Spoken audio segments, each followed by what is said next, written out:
melanjutkan video yang tayang di K2G tentang Sony Xperia One Mark 6 ini, sekarang kita bahas bagian low light-nya.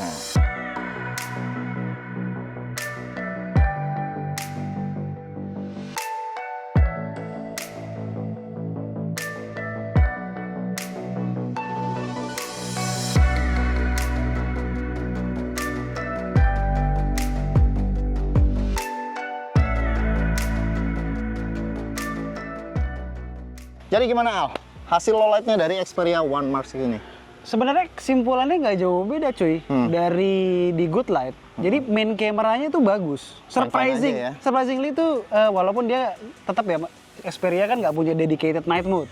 Cuma begitu dia deteksi gelap, otomatis dia kayak ada AI algoritma gitulah. Iya, buat jadi auto night mode. Auto night mode gitulah. Dan hasilnya surprisingly bagus dan masih bisa bersaing dengan flagship kayak Xiaomi 14 Ultra, si Pura 70. Ya, yang mainstream lah. Iya, itu masih bisa bersaing.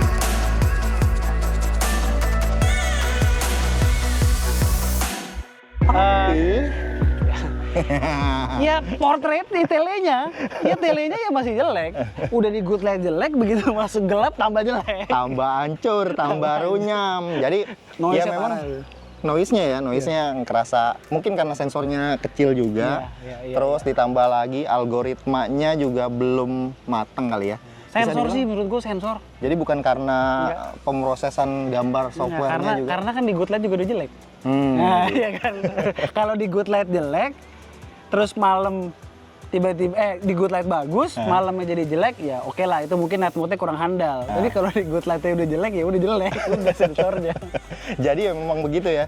Sony itu jadi kayak mengandalkan fotografi itu yang harusnya tuh niat banget dengan kondisi pencahayaan yang ideal lah untuk si fotografernya gitu mungkin ya. Iya, bukan ideal lagi, harus bagus banget tuh tele. Ini ngomongin tele ya. Ya, kita ngomongin tele.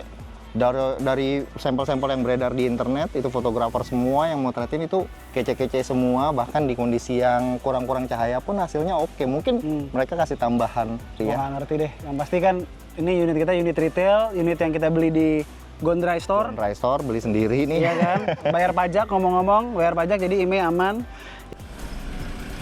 Oke. Ini sampel perekaman dari Sony Xperia, ini sebelah-sebelahan langsung sama Xiaomi 14 Ultra di resolusi yang paling tinggi tentunya di 4K 60 fps. Nah sekarang kita coba-coba pindah-pindah lensa ya. Kita pindah nih ke lensa ultra wide. Nah seperti itu pindah-pindahnya. Terus balik lagi ke satu kali. Tuh kalau kita lihat perpindahan lensanya tuh kayak pelan gitu ya. Mencoba untuk menjadi sinematik. Iya, tapi kayak sayangnya masih ngededet jadinya. Kayak zoom kamera beneran gitu ya. Ini kita pindah kedua kali. Tuh, pelan-pelan orang-orang karena mungkin kita terbiasa pakai kamera smartphone yang cepat perpindahannya. Ini perpindahannya tuh lambat banget tuh. Oke. Yo. Sekarang kita coba stabilizernya ya. Yuk. Lari Al. 1, 2, 3. Belok ternyata. Oke, cukup lah ya. Gimana nih menurut lu bagian videonya? Sebenarnya bagus ya, maksudnya pas gue lagi jalan sama anak gue tuh, kan bagus tuh. Maksudnya stabilisasinya oke, suara lu juga. Suara gue stand out ya. Kelihatan, kedengeran jelas. Kedengeran jelas dan nggak proses. Nggak proses banget, nggak kayak ngilangin noise-nya dengan segala macam kayak gitu. Natural lah pokoknya. Terus apalagi tadi gue lihat warnanya dynamic range juga dapet. Dia nggak terlalu maksain kayak misalnya kayak pixel gitu kan proses banget tuh. Belakangnya terang, depannya juga terang gitu. Jadi HDR banget lah. HDR gitu. Banget. Tapi kalau ini nggak. Maksudnya approach-nya masih natural. Masih natural kayak kamera. Cuma memang tadi pas lagi lo suruh gue lari. Nah, bagian itu gue sih ngerasa dari viewfinder aja itu kelihatannya jitter berasa ya. Tapi pas dilihat lagi ternyata memang beneran jitter. Itu di kondisi yang good light itu masih berasa jitternya. Xiaomi 14 juga ada jitter, cuman nggak seberasa ini. Gitu. Padahal ini di kondisi yang cukup, pencahayaannya masih terang, apalagi kalau misalnya di kondisi yang gelap. Low light. Nanti gitu pasti kan. ntar ada lah di video review di Droid Lime. Ya ini kan baru first impression. First impression aja. doang. Kita Tapi baru nyoba-nyoba. supaya fair dong, supaya fair kita suka kasih tahu juga bahwa yang soal FPS. Itu dia. Jadi ini adalah khasnya Sony ya, di semua lensanya itu bisa rekam 4K 120 fps. Lensa belakang. Lensa belakangnya. Nah, kalau kamera depannya ya 4K 60 fps saja.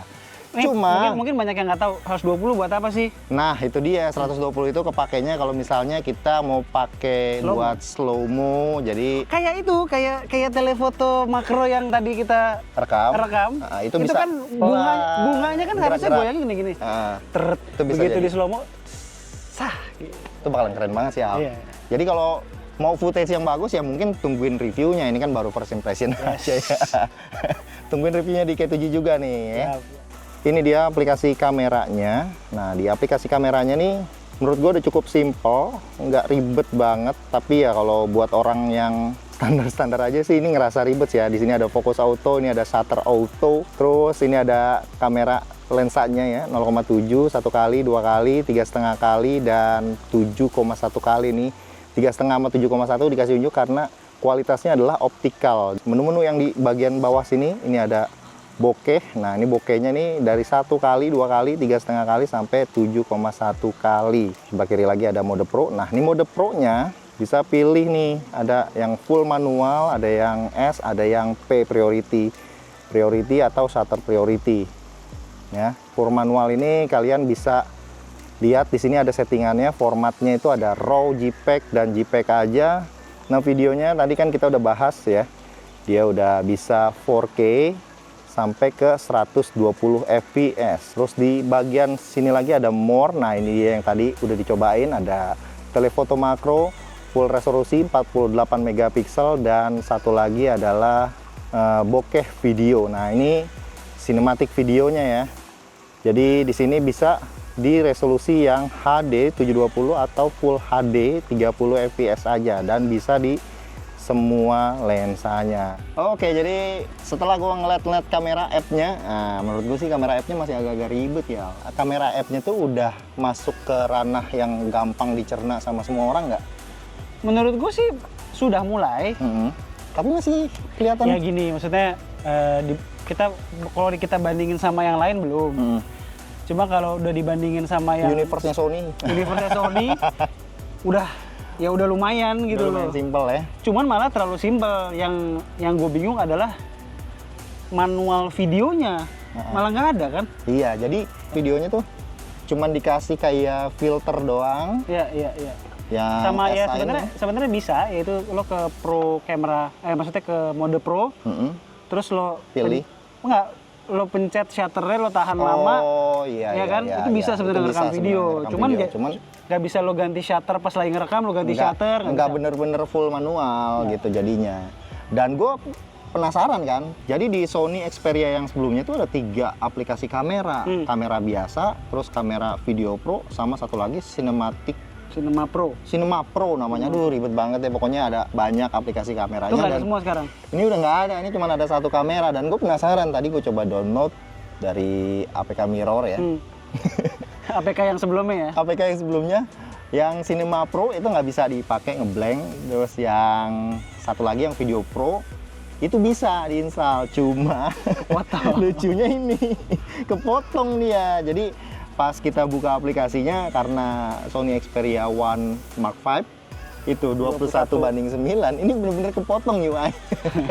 Itu kocak sih. Bisa sih jalan, cuman ya gitu, nggak enak lah jadinya interface-nya.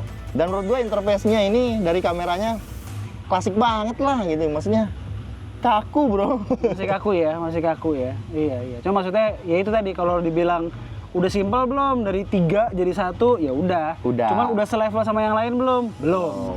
Gitu ya. Ya. Gitu. Kita coba stabilizernya. Stabil nggak nih? 4K 60. Go. Yo.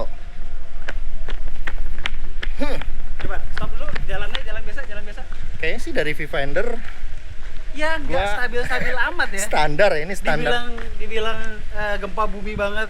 Juga ya, enggak. juga enggak. Tapi masih ada stabilizer, cuma minim banget stabilizernya. Jadi kalau di CapCut itu kan ada 3 step ya. Ya, ini step ke 1. Step 1 yang minimal stabilizer. CapCut gila. Kamera udah lah ya. Kira-kira itu kalau mau in-depth ya nanti di K2G ada, di full reviewnya, di Droid Lime juga video full reviewnya bakal ada. Sekarang kita lanjut ke apa nih? Nah, dari tadi kan kita udah foto-foto ya, dari siang foto-foto, video juga rekam, beberapa sampel video, dan sekarang baterainya nih. Baterainya sekarang kalau kita lihat screen on time, ini berarti dari tadi kita full mobile data, full foto dan video, Yoi. iya kan? Screen on time-nya 2 jam. 2 jam 50 menit. Baterainya sisanya masih 71%. Hampir 3 jam loh ini. Hampir 3 jam. Irit. Padahal dari tadi kita foto-foto banyak banget, foto portrait, foto auto. Cuma kan emang ini belum malam, ini sekarang jam Total setengah 6. pokoknya ini on battery hampir 3 jam, ya kan? Screen on time 2 jam, baterainya sisa masih 71%. Ini termasuk irit. 8 Gen 3 kan sedikit lebih boros dari 8 Gen 2. Berarti benar ya, displaynya yang udah LTPO, terus Iya. Full HD juga, ditambah lagi Ngaruh. chipsetnya juga sekarang udah powerful banget. Berarti memang baterainya Jadi irit. banget. Jadi kayak harusnya sih emang kalau dalam pengujian nanti pada saat di review harusnya bakal dapat angka yang pastinya. Ini kan baru first impression Ya, aja. ya, Buat gambaran seirit apa ketahanan baterainya. Nah, sekarang kita ke bagian softwarenya nih, Al. Ini kan udah namanya Sony ya. Sony itu ya lu sebagai pengguna Android garis keras. Stok Android adalah raja. Stok Android itu king. Iya, yo dia Think Pixel cuy. Think Pixel. Kan? Tapi memang kalau sebagai reviewer ya harus general. Harus bisa beradaptasi. Harus bisa beradaptasi. Ya, Padahal mah sebenarnya dirinya adalah Tim Pixel. Jadi stok Android itu adalah jiwanya dia. Oh, iya. Nah, Dan ini stok- Sony ini ya salah satu keunggulannya adalah mendekati stok UI. Android. Mendekati stok, tapi Cuma nih satu nih, lo mesti lihat nih, lo mesti lihat. Ini gue juga kaget pas lihat. Nah, di bagian notifikasinya itu benar-benar berubah. Ini jadi kayak kotak-kotak ini dulu rubah-rubah nggak sih? enggak, dari sananya. Ini defaultnya seperti Defaultnya ini. seperti itu. Jadi ada penyesuaian ya untuk desain dari user interface-nya supaya agak Modern. beda lah, modern. Biar lah. nggak pixel-pixel amat. Nah, gitu kan. Nggak terlalu bare bone Android Ya. gitulah ibaratnya kayak gitu. Dan software update-nya dari info yang beredar ada peningkatan dari yang sebelumnya. Sebelumnya Wah, ini peningkatannya luar biasa nih. Luar biasa. Dari 2 kali Android upgrade jadi 3. Nanggung amat, buset. Yang lain dari 2 sampai 4 sampai 7.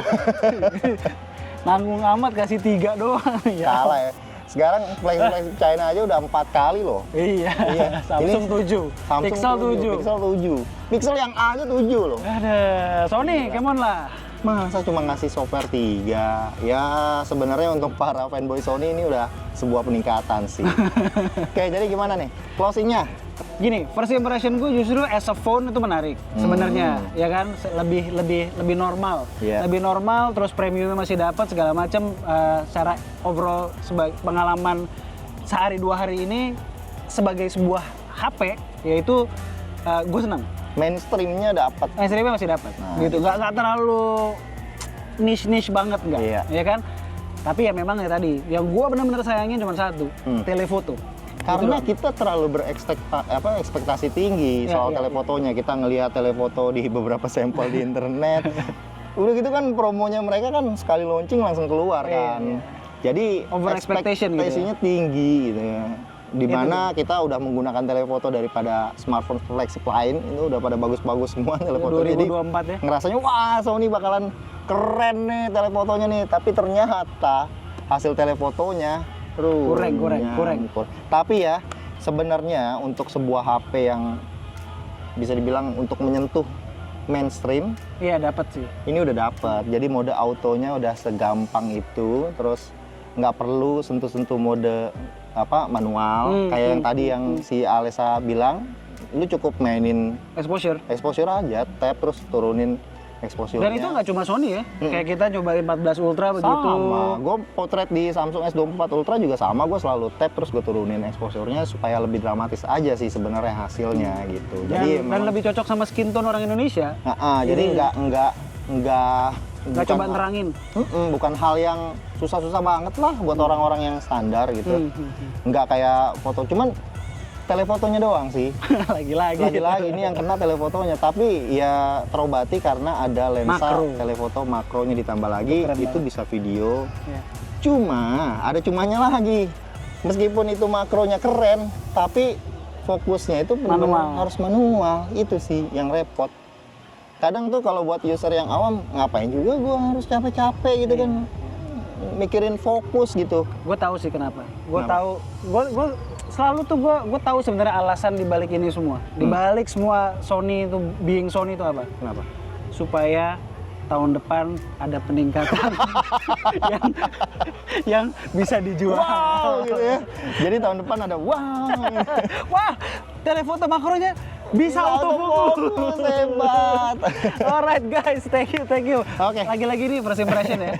First impression, tungguin full reviewnya di K2G Dan di juga di Drive Live. Drive Live. Oke, sekian video kali ini. Sampai ketemu di video berikutnya. Bye. Ciao. Gimana ya? Udah, lu dulu yang pegang nih.